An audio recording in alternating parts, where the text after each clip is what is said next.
പ്രിയ കൂട്ടുകാരെ, അസ്സലാമു അലൈക്കും വറഹ്മത്തുള്ളാഹി.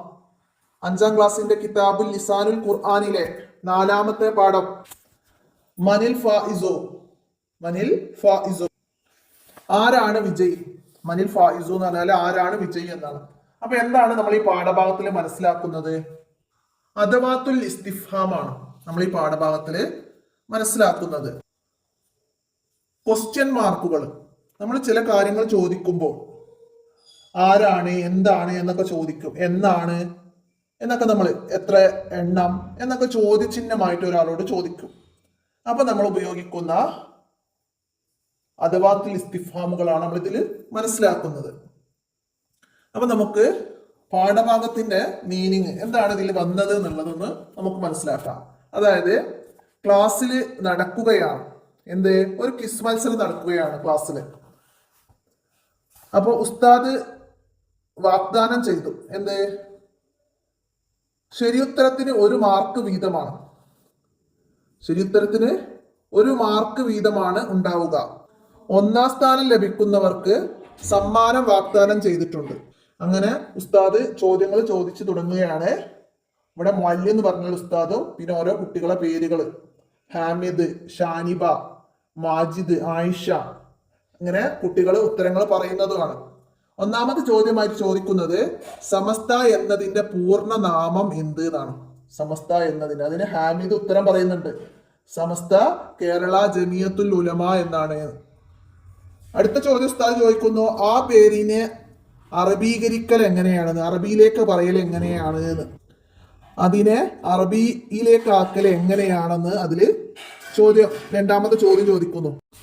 പിന്നെ ഉസ്താദ് അടുത്ത ചോദ്യം ചോദിക്കുകയാണ്. അവിടെ എന്താണ് ചോദ്യം? ആ പേരിനെ അറബീകരിക്കൽ എങ്ങനെയെന്ന്, അതായത് സമസ്ത കേരള ജമിയത്തുൽ ഉലമായി എന്ന് അറബീകരിക്കൽ എങ്ങനെയാണെന്നോ. അപ്പോ അവിടെ ഷാനിയ മറുപടി പറയുന്നു. എന്താണ്? ജമിയത്തുൽ ഉലമായി ലി ഉമീമിൽ കൈരള. കൈരള എന്ന് പറഞ്ഞാൽ കേരള എന്നാണ്.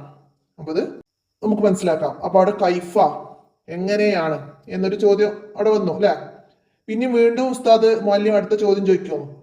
എന്താ ചോദിക്കുന്നത്? അവിടെ ചോദിച്ചത് സമസ്ത സ്ഥാപിച്ചത് ഏത് വർഷം, ഏത് വർഷം, മത്ത ഏത് വർഷം എന്നവിടെ ചോദ്യം വന്നു. മത്ത എപ്പോൾ? അപ്പൊ അവിടെ ആരാണ് മറുപടി പറയുന്നത്?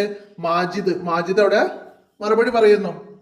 അവിടെ 1926 ക്രിസ്താബ്ദം 1926 ആണ് സമസ്ത സ്ഥാപിച്ചത് എന്ന്.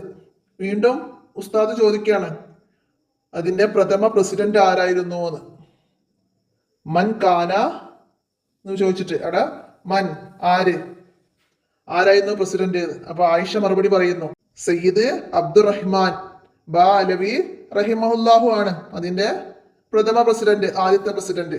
വീണ്ടും ഉസ്താദ് അടുത്ത ചോദ്യം ചോദിച്ചു അദ്ദേഹം ഏതു പേരിലാണ് അറിയപ്പെട്ടത്? ബി അയ്യീൻ. അപ്പൊ അയ്യുൻ എന്നത് ഏത് പേരിലാണ് അദ്ദേഹം അറിയപ്പെട്ടത്? അപ്പൊ ഹാമിദ് മറുപടി പറയുന്നു വരക്കൽ മുല്ലക്കോയ തങ്ങൾ എന്ന പേരിലാണ് അറിയപ്പെട്ടത്. വീണ്ടും ഉസ്താദ് അടുത്ത ചോദ്യം ചോദിച്ചു സമസ്തയുടെ ഓഫീസ് എവിടെ ഐന എവിടെ? അപ്പോ ആരാണ്? ആയിഷ വീണ്ടും ഉത്തരം പറഞ്ഞു കോഴിക്കോടാണ്. സമസ്തയുടെ ഓഫീസ് കോഴിക്കോടാണ്. വീണ്ടും ഉസ്താദ് അടുത്ത ചോദ്യം ചോദിക്കുന്നു സമസ്തയുടെ മുഷാവറയിൽ എത്ര പേരുണ്ട്? സമസ്തയുടെ മുഷാവറയിൽ അതിൽ എത്ര അംഗങ്ങളുണ്ട്? അപ്പൊ ഹാമിദ് വീണ്ടും ഉത്തരം പറഞ്ഞു 40 പേരുണ്ട് എന്നുള്ളത്. അവിടെ കം എത്ര പേരുണ്ട്? കം എത്ര? അപ്പൊ 40 പേരുണ്ട് എന്ന് ഹാമിദ് പറഞ്ഞു. പിന്നെ ഉസ്താദ് ഇതോടെ മത്സരം അവസാനിച്ചു. അപ്പൊ ആരിഫ ചോദിച്ചു ഉസ്താദ് ആരാണ് വിജയി? മനിൽ ഫായിസ് യാ ഉസ്താദ്, ആരാണ് വിജയി? അപ്പം ഉസ്താദ് പറയുന്നു ഹാമിദാണ് വിജയി. ഹാമിദിന് അഭിനന്ദനങ്ങൾ.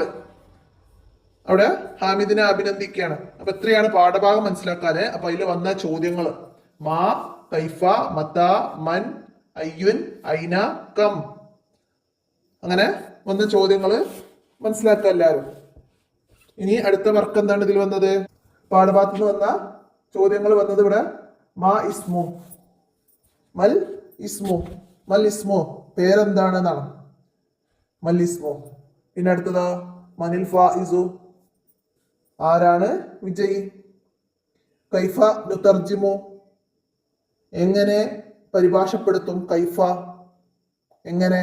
ബി അയ്യുൻ ഇസ്മി ഇഷ്തഹറ ഹാദ സയ്യിദു, ഏതു പേരിലാണ് തങ്ങള് പ്രസിദ്ധരായത്? ഏതു പേരിലാണ് സയ്യിദ് തങ്ങള് പ്രസിദ്ധരായത് എന്ന് ചോദിക്കണം. അപ്പൊ ഇവിടെ മാ മൻ കൈഫ അയ്യു എന്ന് വന്നത് മനസ്സിലാക്കാം. ഇനി നമ്മള് പാഠത്തിൽ പറഞ്ഞ മൻ, മാ, മത്ത, ഐന, കൈഫ, കം, അയ്യുൻ, അത് ഇവിടെ നമുക്ക് തന്നിട്ടുണ്ട്. ഇനി താഴെ മൻ, ഐന, കം, മാ ഇത് ചേർത്തിട്ട് അവിടെയുള്ള ഹിവാറ് പൂർത്തിയാക്കി കൊടുക്കണം. അപ്പൊ അവിടെ അസ്സലാമു അലൈക്കും യാസിറും ഷാക്കിറും തമ്മിലുള്ള സംഭാഷണമാണ്. യാസിർ സലാം പറഞ്ഞു, ഷാക്കിർ സലാം അടക്കി, വലൈക്കും അസ്സലാം വറഹ്മത്തുള്ളാഹ്. പിന്നെ യാസിർ ചോദിക്കുന്നു ഇസ്മുക്ക, അപ്പൊ അവിടെ എന്താണ്? മാ എന്ന് ചേർക്കാം. മാ ഇസ്മുക്ക, മാ ഇസ്മുക്ക എന്താണ്? നിന്റെ പേരെന്താണ്? നിന്റെ പേരെന്താണ്? മാ എന്താണ്? അപ്പൊ ഷാക്കിർ ഇസ്മി ഷാക്കിറുൻ, എന്റെ പേര് ഷാക്കിറാണെന്ന് പറഞ്ഞു. യാസിർ പിന്നെ ചോദിക്കുന്നവരുടെ ബൈത്തുക്ക, ഒരു ഡാഷ് ഉണ്ട്, എന്താണ് ബൈത്തുക്ക? അയിന ബൈത്തുക്ക, നിന്റെ വീട് എവിടെയാന്ന് ചോദിക്കൂല, അയിന എവിടെ? ഷാക്കിർ മറുപടി പറയുന്നു ബൈത്തി ഖുർബ മസ്ജിദ്, മസ്ജിദിന്റെ അടുത്താണ്, എന്റെ വീട് മസ്ജിദിന്റെ അടുത്താണ്. പിന്നെ ഷാക്കിർ പിന്നെ അവിടെ യാസിർ ചോദിക്കുകയാണ് എന്താണ്? ഡാഷ് ഉലുവം ഫി ഉസ്രത്തിക്ക, നിന്റെ കുടുംബത്തിൽ എത്ര അംഗം ഉണ്ട്? അവിടെ നമുക്ക് കം കം എന്നാണ് എഴുതി കൊടുക്കേണ്ടത്. അപ്പൊ ഷാക്കിർ മറുപടി വന്നു ഹംസത്തു ഔലോഇൻ, 5 അംഗങ്ങളുണ്ട്, 5 പേരുണ്ട് എന്റെ കുടുംബത്തില്. അപ്പൊ യാസിർ ഡാഷ് ഹും, അപ്പൊ അവിടെ എന്താണ്? മൻ ഹും, അവർ ആരൊക്കെയാണ്? ആരൊക്കെയാണ് അവർ? നിന്റെ വീട്ടിലുള്ളവർ ആരൊക്കെയാണ്? അപ്പൊ ഷാക്കിർ അന, ഞാന്, വ അബി ഉപ്പ, വ ഉമ്മി ഉമ്മ, വ അഹി സഹോദരി, വ ഉഖ്തി സഹോദരൻ, ഇത്രയും പേരാണ് എന്റെ വീട്ടിലുള്ളത്. അവിടെ അങ്ങനെ സംഭാഷണം മനസ്സിലാക്കാം. ഇനി അവിടെ അർത്ഥം എഴുതാനാണ്, വായിച്ച് മനസ്സിലാക്കാം. മുസാബഖത്തുൻ, മുസാബഖത്തുൻ എന്ന് പറഞ്ഞാല് മത്സരം. പിന്നെ ഫായിസുൻ വിജയി, ഫായിസുൻ വിജയി. ബദഅ, ബദഅ തുടങ്ങി. ഇൻതഹ അവസാനിച്ചു, ഇൻതഹ അവസാനിച്ചു. പിന്നെ നമുക്ക് ഖുർആനിന്ന് കുറച്ച് ആയത്തിന്റെ ഭാഗങ്ങൾ തന്നിട്ടുണ്ട്. അതില് ഈ അദവാത്തിൽ ഇസ്തിഫ്ഹാം അടയാളപ്പെടുത്താനാണ്. അപ്പൊ നമുക്ക് ഇപ്പോ പഠിച്ച മൻ, മാ, മത്താക്ക് വന്നാല് ആയത്തുകളിൽ നിന്ന് കണ്ടെത്താൻ കഴിയുമല്ലോ അല്ലെ. അപ്പൊ ഇവിടെ ഫസ്റ്റ് വന്നത് കുൽ മൻ യർസുഖുക്കും മിനസ് സമാഇ വൽ അർദ്, അതിൽ മൻ എന്നത് അടിവരയിടാം. പിന്നെ ഫ ഐന തദ്ഹബൂൻ, അപ്പൊ ഐന. വമാ തിൽക ബിയമീനിക യാ മൂസ, മാ തിൽക അല്ലെ, മാ എന്നത് അണ്ടർലൈൻ ചെയ്യാം. പിന്നെ റബ്ബി അരീനി കൈഫ തുഹീൽ മൗത, അപ്പൊ ഇവിടെ കൈഫ, കൈഫ എന്നത് അണ്ടർലൈൻ ചെയ്യാം. അടുത്തത് വയഖൂലൂന മതാ ഹാദൽ വഅദു ഇൻ കുൻതും സ്വാദിഖീൻ, ഇവിടെ മതാ. ഖാല കം ലബിസ്തും, കം കം അണ്ടർലൈൻ ചെയ്യാം. അടുത്തതാ ഫഅയ്യുൽ ഫരീഖൈനി അഹഖു ബിൽ അമീൻ, ഫഅയ്യുൽ ഫരീഖൈനി അഹഖു ബിൽ അംൻ, അപ്പോൾ അയ്യുൻ എന്നത് അണ്ടർലൈൻ ചെയ്യാം.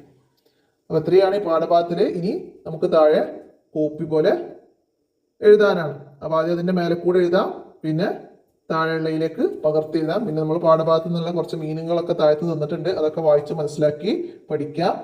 ഇത്രയാണ് ഈ പാഠഭാഗത്തിൽ വന്നത്. നമുക്ക് എക്സാമിലേക്ക് ഈ 4 പാഠങ്ങളാണ് ഉള്ളത്. എല്ലാവരും നന്നായി മനസ്സിലാക്കി പഠിക്കുക. പഠിച്ചതനുസരിച്ച് എക്സാം എഴുതാനും നല്ല മാർക്ക് കരസ്ഥമാക്കാനൊക്കെ അള്ളാഹു തൗഫീക്ക് നൽകട്ടെ. ഇന്നത്തെ വോയിസ് ഇവിടെ അവസാനിപ്പിക്കുകയാണ്. അസ്സലാമു അലൈക്കും വറഹ്മത്തുള്ളാഹി.